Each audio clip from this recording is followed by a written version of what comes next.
Meninos, nem preciso dizer que eu ia trazer outro tema, mas os espíritos disseram que eu ando muito mal-humorada.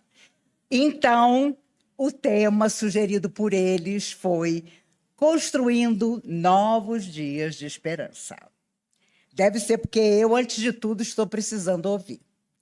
Eu quero agradecer inicialmente a vocês pela vibração, pela minha cirurgia de catarata no último dia 20. Eu estou terrível, estou vendo o último banco. Como eu já não enxergava... Oh, a minha bengala até caiu desmaiada. Pela emoção. Deixa a Cristina, imagine, deixa ela deitada. Ela agora anda com essa mania. Olha, aí eu descobri que eu também estava andando mal porque eu não enxergava o chão. Já estava assim naquele processo da catarata profunda. Esse olho não posso operar, porque eu só enxergava, desde que nasci, 10%, agora enxergo 2%. Aí o médico, para me confortar, disse: a senhora agora é legalmente cega. Desta vista, a senhora nunca mais vai pagar imposto de renda. Eu falei: ai, que coisa linda! Mas este olho, gente, em 24 horas, eu enxergava tudo. Eu vi como a Glória Pires está velha. E eu vi como eu estou velha também.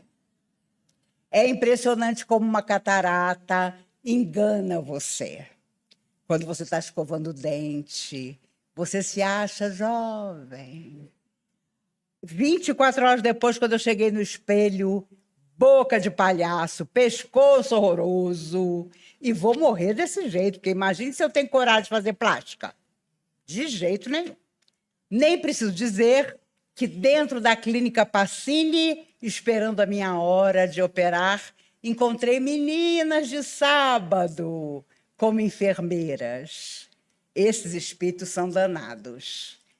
A cirurgia toda durou menos de 8 minutos.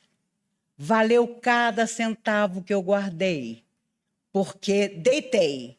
Vem o laser.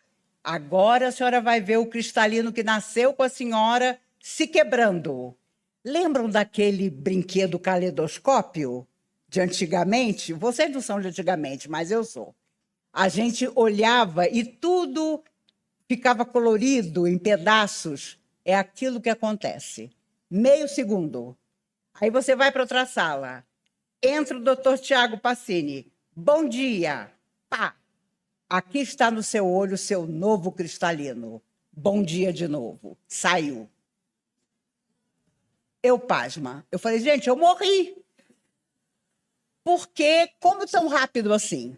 Aí entra o doutor Edney, que colocou no ano passado um chip chinês atrás desse olho aqui. Mas o chip chinês já era.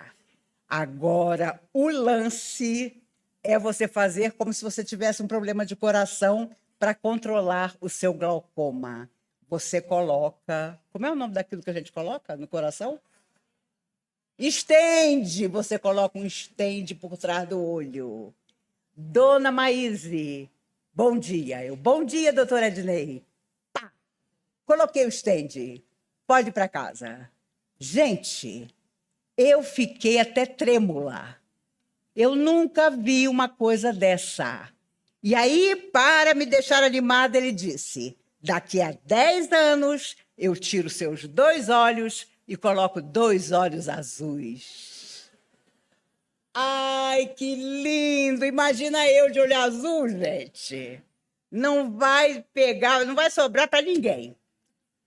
Mas também, não tenho dúvida, orei o tempo todo pelas milhares de pessoas que não têm a oportunidade que eu tive, que estão ficando cegas pelo descaso das autoridades que fazem uma pessoa com catarata esperar anos por uma cirurgia sem solução.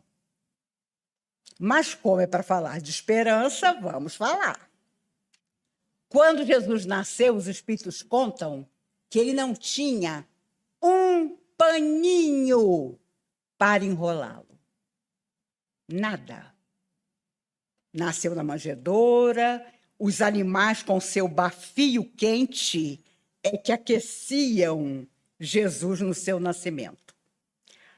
Aquele pano que aparece enrolando Jesus com Maria, segurando ele no colo, foi um pastor de ovelhas que conseguiu para enrolá-lo.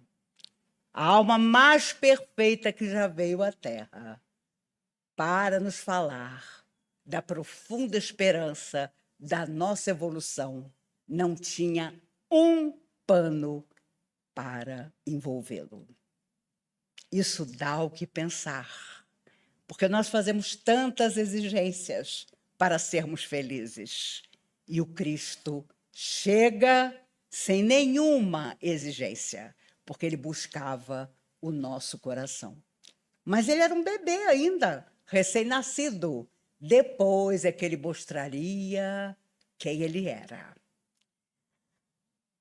A harmonização dos discípulos foi tão difícil que os espíritos contam que, obviamente, eles eram pessoas rudes, que não tinham estudo de espécie alguma, eram muito diferentes entre si. E a primeira preocupação de Jesus, quando os reuniu, antes de transmitir a sua mensagem e caminhar com eles por 3 anos, foi harmonizar suas almas, umas com as outras. E olha que o que dava de ciúme não estava no gibi, porque eram pessoas muito diferentes. Eram pessoas que se irritavam com facilidade, que tinham lá as suas dificuldades de família, porque os que tinham família tinham famílias problemáticas, como era o caso de Pedro. Mas Jesus sabia que a cada 2 deles caberia a tarefa de evangelizar o mundo. E era preciso que eles fossem amigos.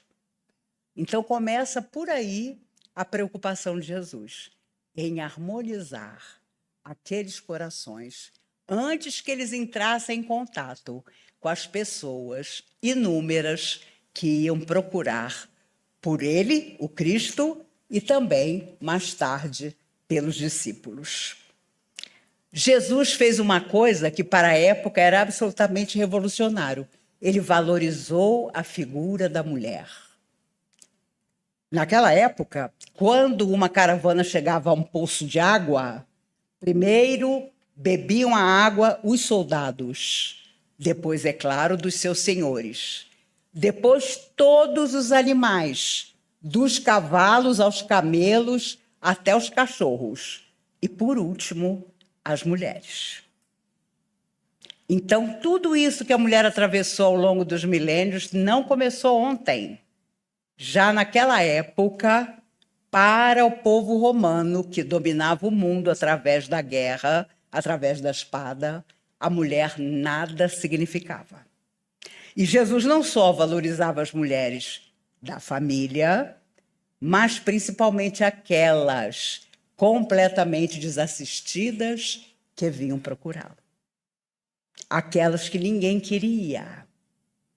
E os encontros de Jesus com as mulheres que o buscaram são histórias extraordinárias, porque ele sabia que no coração da mulher estava a grande luz para que as pessoas começassem a pensar na paz e não na guerra, que era no que os homens pensavam, tanto aqueles guerreiros como aqueles que eram escravos. Jesus, certa feita, vocês se lembram, ele caminha sobre as águas. E Pedro diz a ele: Senhor, eu também quero.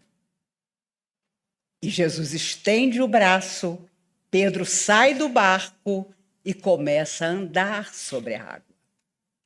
Mas, quando ele estava no meio, entre o barco e Jesus, ele, por um instante, pensa: que absurdo, isso não é possível, eu estou andando na água, e começa a afundar. Jesus, ao perceber que ele ia morrer afogado, estende-lhe o braço, o ergue e diz: homem de pouca fé, por que duvidaste? Esta palavra, por que duvidaste? É uma lição para todos nós.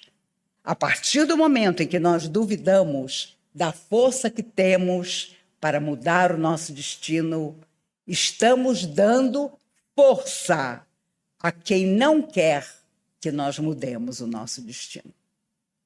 E um dos motivos para conversar hoje sobre esperança é que os amigos espirituais nos têm dito que nós estamos nos queixando tanto, reclamando tanto, vendo tantas diferenças entre nós e o nosso semelhante, que estamos potencializando energias para encarnados e desencarnados que não desejam o nosso bem.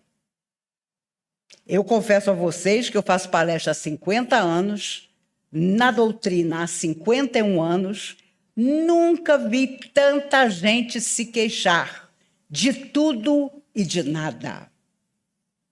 E não adianta a queixa, porque nós não vamos solucionar nos queixando. Nós até podemos desabafar, mas nos queixar constantemente gera uma energia que, sem dúvida, trabalha contra nós. E é claro que encarnados e desencarnados que não simpatizam conosco, porque foram nossas vítimas de ontem, vão ficar felizes, porque acham que nós vamos fracassar 2 passos à frente. Se lançarmos a nossa energia para o positivo, nós vamos, talvez, não na hora, conseguir o resultado que desejamos, mas vamos semear futuras ocasiões de renovação para nós. E é isso que o mundo espiritual pretende, porque amanhã eles estarão aqui num corpo e nós teremos deixado esse corpo. Vamos trocar de lugar. Mas é preciso deixar para aqueles que virão um mundo melhor, porque os planetas evoluem. E, com certeza, nós, atualmente na carne, ao vir para cá, nós prometemos que ajudaríamos, ainda que minimamente, um processo melhor para todos aqueles que viessem depois. Não simplesmente os nossos filhos, os nossos netos, os nossos tutelados, mas, principalmente, o nosso próprio coração. Aliás, os espíritos têm dito muito, né, nas mensagens psicografadas aí pelos médiuns, que, resumindo, só nos será perguntado o que fizemos de nós, quando nós retornarmos à verdadeira existência.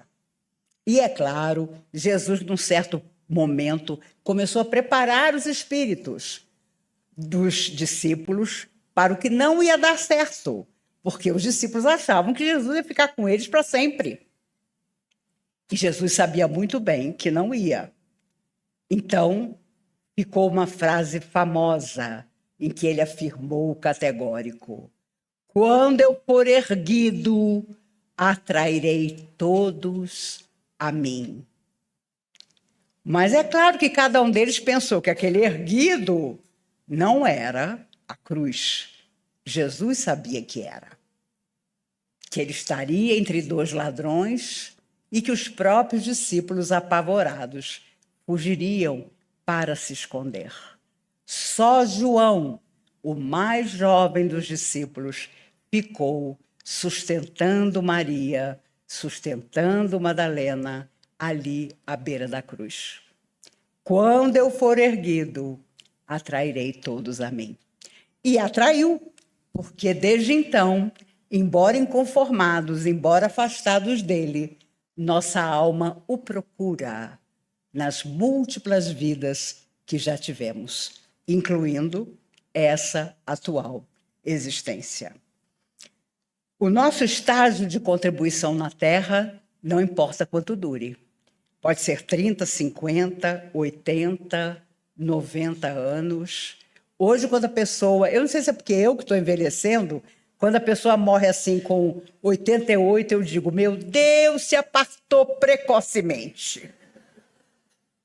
Né? E quando eu era adolescente, eu dizia, meu Deus, 88 anos, viveu muito. Ontem morreu um ator que eu admiro, Alan Arkin. Morreu com 89 anos. Aí eu falei, não, 89, já estava na hora. Ele recebeu o Oscar por Pequena Miss Sunshine. Se você nunca viu esse filme, assista. É um filme maravilhoso. E o papel que ele faz, a interpretação dele, mais maravilhosa ainda. Ele mereceu o Oscar que ganhou. Mas as pessoas vão embora. Nós também teremos o nosso dia. E o Divaldo costumava dizer nas palestras que fazia, do dia e da hora, só o Senhor sabe. Nós podemos até ficar doentes, podemos ter graves dificuldades, mas às vezes ultrapassamos tudo. Não é a nossa hora de ir embora. E já por uma tolice, as pessoas desencarnam. Hoje morreu não sei se foi treino ou se foi na própria corrida, um piloto de 18 anos, meu Deus. E vocês sabem que muitos desses pilotos de Fórmula 1, Fórmula Indy, que não conseguem viver sem se arriscar, são os piratas de ontem. São as pessoas que não conseguem viver sem se colocar em risco. E só depois, no mundo espiritual, é que atravessam um processo de renovação. Viram ídolos, ganham bilhões, mas não deixam de lamentar, na volta ao mundo espiritual, a maneira como desencarnaram. Existem espíritos que saem do mundo espiritual para a Terra dos mais diversos jeitos. Existem os missionários, os tarefeiros, as almas com grandes resgates para fazer na Terra, os sofredores com reencarnação compulsória, são aqueles que não têm como escolher, porque lhes é dada a oportunidade de vir e os seus mentores dizem, olha, não tem outra saída, você vai ter que reencarnar. Porque os espíritos nos lembram, há coisas que nós só conseguimos resolver na Terra. Não adianta pensar no mundo espiritual. Então, os missionários conhecemos, são aqueles que vêm do espaço para trazer beleza, para trazer a mensagem da luz ao longo de todas as épocas da humanidade. Os tarefeiros, com um pouco de sorte, somos todos nós, que saímos de lá prometendo trabalhar para o bem de muita gente.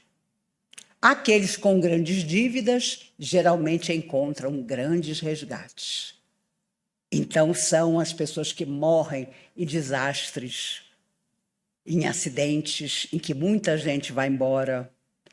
E existem aqueles que, de uma forma diferenciada, também resgatam seus débitos, mas deixando uma mensagem positiva. Se eles transmitiram alguma coisa positiva na Terra, quando partem, as pessoas se lembram deles com saudade. E, é claro, os sofredores de reencarnação compulsória dão trabalho, porque, em geral, quando eles vêm para cá, a confusão acontece. Não perdoam seus antigos adversários, não são perdoados por eles. Em todas as ocasiões, ameaçam, planejam vinganças. E quantos crimes, aliás, todos, são planejados fora da matéria durante as horas de sono e nos chocam quando acontecem e aparecem na televisão. Isso é tão grave que hoje foi assassinada a 20ª mulher aqui em Brasília.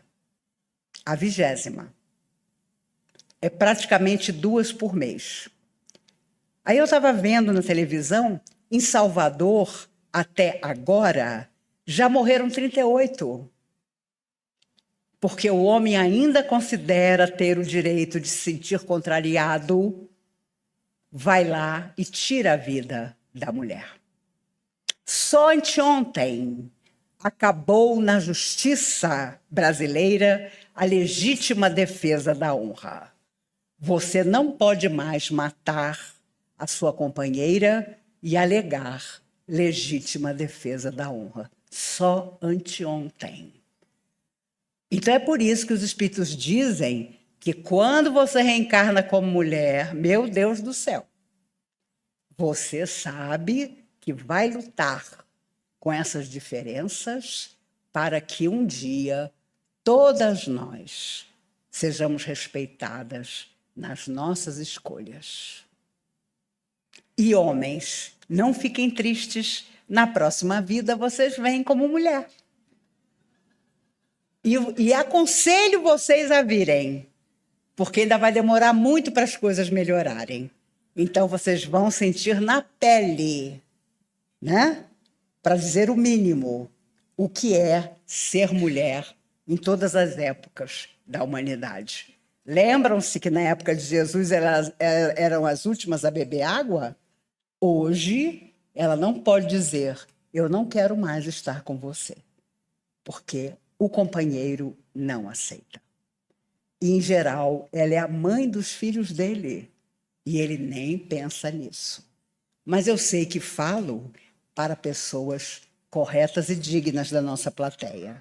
E não quero desencorajar os muitos desencarnados que aqui estão, prontos para voltar, porque, com certeza, tornarão o planeta muito melhor.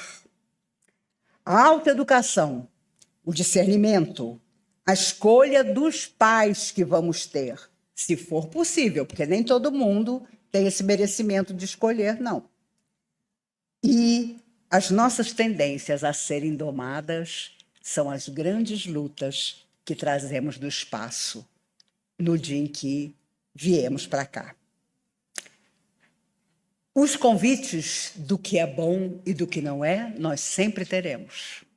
Felizes de nós, se a nossa vida for tão tranquila, for tão sem dificuldades, e acredito que nenhum de nós deixa de passar por dificuldades, para que consigamos ter uma vida serena, em que a nossa mente e o nosso coração possam estar adequados àquilo que nós pretendemos, que é simplesmente a felicidade. Irmã Dulce, quando muito jovem, seu pai tinha um grande amigo e o sonho dos dois era casar Dulce com o filho do amigo do pai dela. Trocavam mensagens, tudo organizado. Mas o pai de Dulce respeitava a sua opinião. E quando participou a ela que o seu casamento já estava resolvido, ela disse, meu pai, não. Porque eu quero tomar a vida religiosa, eu quero me dedicar ao bem. E só na vida religiosa vou fazer isso.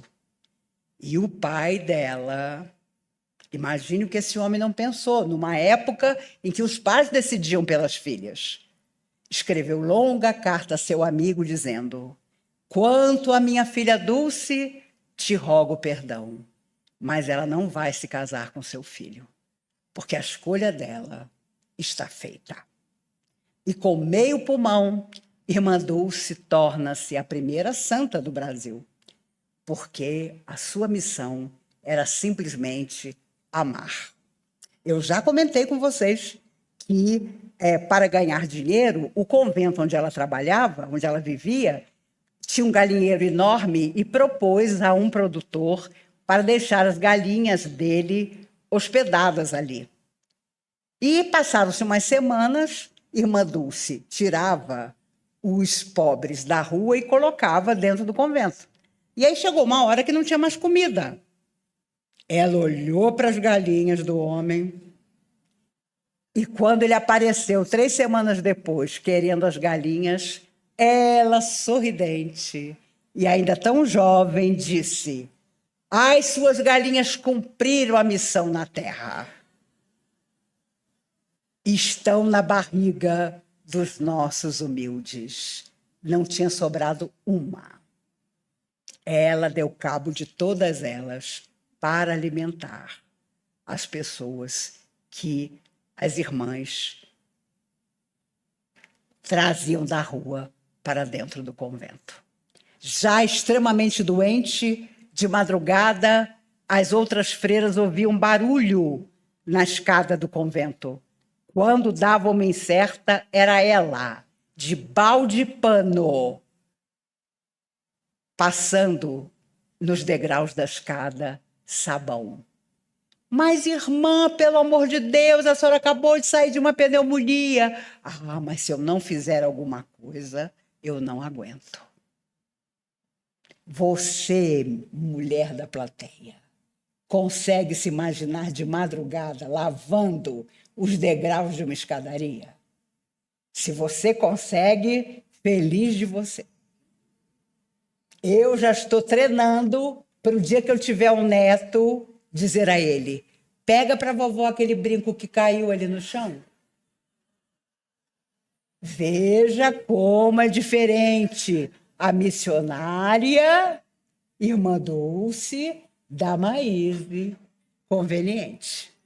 E quanto mais consciência nós tivermos disso, melhor vai ficar, para a gente não bancar a boba e ficar se achando muita coisa. A opção do Chico não durou um dia, porque Emmanuel lhe aparece e diz: eu tenho uma tarefa para o senhor, mas vou lhe dar uma semana para fazer a sua escolha. De um lado, uma família. O senhor se casa, tem filhos, talvez. Do outro lado, os livros que queremos psicografar através do senhor. Lhe dou uma semana para pensar. Naquela noite, havia um evangelho na casa da irmã do Chico, que tinha passado por uma grande obsessão e agora, renovada, fazia questão do evangelho no lar. Ela era vidente e quando ela pede para o Chico fazer uma prece, o teto da casa dela se abre e cai um monte de livro em cima dele. E aí ela disse: Chico, aconteceu alguma coisa com você hoje? E o Chico, sem querer contar, disse: não. Por quê? Porque o teto da sala se abriu e caiu um monte de livro em cima de você. Ele não tinha livre-arbítrio. Pode ter certeza. Ali ele viu que a escolha que Emmanuel lhe havia dado, a opção de uma semana, na verdade, era um engano. A tarefa já estava escolhida. E mais tarde, os espíritos contaram a ele a preparação de sua mãe, Maria João de Deus, antes de vir à Terra, para ser a mãe dele, que tinha essa tarefa impressionante. Amigos, Jesus em muitas ocasiões nos transmitiu lições incríveis. Hoje nós fazemos tanta crítica aos outros. E Jesus, em determinado momento, nos disse: com a mesma medida que medirdes o outro, vos medirão a vós. Mas a gente adora criticar. A gente adora apontar as deficiências alheias, esquecidos de que nos apontam também. Quando o moço rico procura, ele diz: vai, vende todos os teus bens, toma a tua cruz e me segue. Mas, vocês se lembram, o moço rico tinha muitos bens e achou muito difícil deixar tudo para seguir Jesus. Jesus olhou tristemente para ele e 2 semanas depois, defendendo as cores e o brasão da sua família, ele morre na arena numa batalha sangrenta contra um adversário infeliz como ele. E no último instante, contam os espíritos, ao cair sobre uma poça de sangue, o moço rico vê os olhos do Cristo e ouve a sua voz. Vai, vende tudo o que tens, toma a tua cruz e me segue. Zaqueu era baixinho, sobe num sicômoro para ver Jesus passar. E Jesus, sem levantar o rosto, quando passa por baixo da árvore, diz: Zaqueu, dá-te pressa em descer, que eu quero hospedar-me em tua casa. E Zaqueu desce desesperado. Ele era um senhor rico, um cobrador dos impostos que os judeus deviam aos romanos.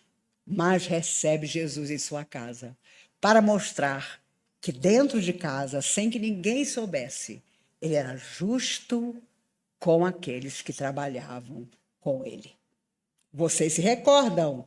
Zaqueu volta muitas vezes à terra e sua última vida foi Adolfo Bezerra de Menezes, o mentor da nossa comunhão. Mas, na figura de Zaqueu, naquele dia, atraído pela figura de Jesus, ele fez questão de mostrar a sua casa e de dizer que era, de alguma forma, um coração que começava a pensar em ser generoso. No livro Boa Nova, Humberto de Campos lembra que Judas suicida-se após vender Jesus por 30 moedas. Mas, lançando as moedas no chão e recusando-se a ficar com elas, foge da vida física e, claro, vai parar numa região de grande sofrimento. Maria vai morar com João na casa do caminho e morre 13 anos depois da crucificação de Jesus. E conta Humberto de Campos, através do Chico, que certo dia ela vê Jesus à sua frente. Ele coloca a mão sobre o seu ombro e diz: minha mãe, eu vim te buscar para seres no céu a rainha que já és na terra. Mas ela pediu duas coisas antes de deixar o planeta. Ela pediu para passar pelos lugares queridos que lhe lembravam o nascimento e a infância de Jesus. E depois, para passar pelo Calvário, onde ela tinha visto o seu filho de 33 anos morrer crucificado. E, por último, ela vai aos abismos para procurar Judas Iscariotes e propor a ele uma nova vida, o recomeço para uma alma tão violentamente equivocada das intenções reais de Jesus. E vocês também sabem, porque os Espíritos nos lembram, que a última vida do espírito que foi Judas foi na figura de Joana d'Arc, a santa da igreja, que, vendo desde criança os chamados mortos, é conduzida à fogueira por ser considerada bruxa. E ficou famosa a frase em que um dos cardeais que a acusavam pergunta: quando São Miguel lhe aparece, ele aparece nu? Ele aparece sem roupa alguma? E ela, menina do campo, sem nenhuma instrução, responde: creis, então, que Deus não teria como cobri-lo? Que Deus não teria como dar-lhe uma vestimenta? Mas ela vai para a fogueira e conta aos amigos espirituais que, na hora que o fogo começou a tomar conta das suas vestes, uma onda de luzes maravilhosas, de água, caía, enquanto todos viam o seu corpo ser queimado. Ela nada sentiu. Nós temos um amigo da época de mocidade, e quando nós lembrávamos dos primeiros cristãos, ele sempre dizia: gente, Se tivessem me dito que quando o leão avançava na gente, eles tiravam a gente do corpo, eu teria morrido. O problema é que ninguém me avisou. E é claro, posso afiançar que nenhum de nós aqui encarnado morreu nas arenas comido por leão. Porque aqueles que deram esse testemunho não voltaram mais para a Terra, a não ser em missões de, como é que eu vou dizer? De amor. Porque haviam dado própria vida em testemunho ao Cristo. Mas já imaginou você escutar o barulho dos leões, das panteras, dos tigres, um soldado dizer para você: fala que você não acredita nele, que eu te mando para casa. Qual seria a sua escolha? Se hoje, ali está o nosso amigo em pé, de óculos, bateu agora no negócio do bombeiro. Se entrassem os leões aqui e ele organizasse, quem quer morrer pelo espiritismo? Quem de nós morreria? Tenho certeza que todos nós. Ia ser fácil, né? Os espíritos iam aparecer, iam estender a mão para a gente, né? Excetuando eu, que eu ia dizer para a Cristina, eu vou ali fora e já volto. Mas naquela época, com certeza nos recusamos a esse sacrifício. E estamos aqui até hoje. No livro Antologia da Espiritualidade, de 1971, há uma linda mensagem psicografada por Maria Dolores através do Chico. Chama-se Cantiga da Esperança. Prestem atenção na letra.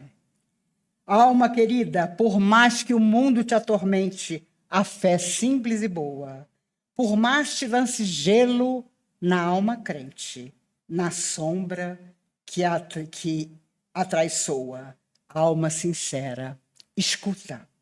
Sofre, tolera, aprende, aperfeiçoa, porque de esfera a esfera ninguém consegue a palma da vitória sem apoio na luta. Espera que a esperança é a luz do mundo, oculta maravilha, que em toda parte se revela e brilha para a glória do amor. A noite espera o dia, a flor o fruto, o espinho a rosa, o mármore o buril. O próprio solo bruto espera o lavrador, armado de atenção, arado e zelo. O verme espera o sol para aquecê-lo. A fonte amiga que se desentranha do coração da pedra da montanha, enquanto serve, passa e se incorpora, às margens do rio que a devora, espera descansar, quando chega escondida a paz da grande vida que há no seio do mar. Seja o que for que sonhas a sofrer, que venhas a sofrer, abraça o lema regenerador do perdão por dever. Leva pacientemente o fardo que te leva, entre o rugir do vento e o praguejar da treva. Abençoa em caminho os açoites da angústia em torvo redemoinho, onde não possas, coração, entretecer a alegria de louvar, cala-te em oração e segue sem parar, amando, restaurando, redimindo. Edificando em suma, não te revoltes contra coisa alguma. Lembra que falamos da queixa? Ao vir a tarde mansa, na doce quietação crepuscular, verás como foi alta, doce e linda a aventura de esperar. E enquanto a noite avança para dar-te as visões de uma alvorada nova, nas asas da esperança, bendirás a amargura, a dor e a prova, agradecendo à terra a bênção de entendê-las. Subirás para o ninho de luz nas estâncias da paz, que te aguarda tecendo as constelações de estrelas. Então compreenderás que, além do mais além, no coração da altura, Deus trabalha, Deus sonha, Deus procura, Deus espera também. Que linda mensagem! Há tantos anos psicografada por Maria Dolores através de Chico Xavier. Um dia nós vamos agradecer por termos esperado, por não termos nos queixado, como está acontecendo tanto. E que esperança para nós seja sempre a alegria de saber que os melhores tempos da nossa vida ainda virão. Mesmo que nós tenhamos 90 anos, você sai do corpo, volta para a verdadeira existência e quantas alegrias, quantas maravilhas, quantos reencontros, quantas pessoas queridas nos aguardam. Ainda há tanto para fazer, tanto para sermos felizes, e nós estamos nos preocupando com coisas tão pequenas. Não façamos isso, porque estaremos tirando nossas forças para o dia de amanhã. E não acreditemos nas pessoas que são arautos do pessimismo. Depois da pandemia vem coisa muito pior. Não vem, não. O que virá é a renovação das nossas vidas. Foram 3 anos em que o mundo inteiro poderia ser mais solidário, e não foi. Mas há muita gente fazendo todo o bem que pode realizar. Não sei se vocês viram ontem na televisão 2 moças casadas, uma com a outra, que adotaram recém-nascido, um menino lindo com síndrome de Down, que hoje tem 4 anos. E é uma fofura. Sabe lá o que é você amar tanto que você não tem um filho com uma deficiência, você traz ele para amar, para junto de você. Existem pessoas assim. E são muitas. Não acreditemos naquelas que dizem que tudo está para terminar.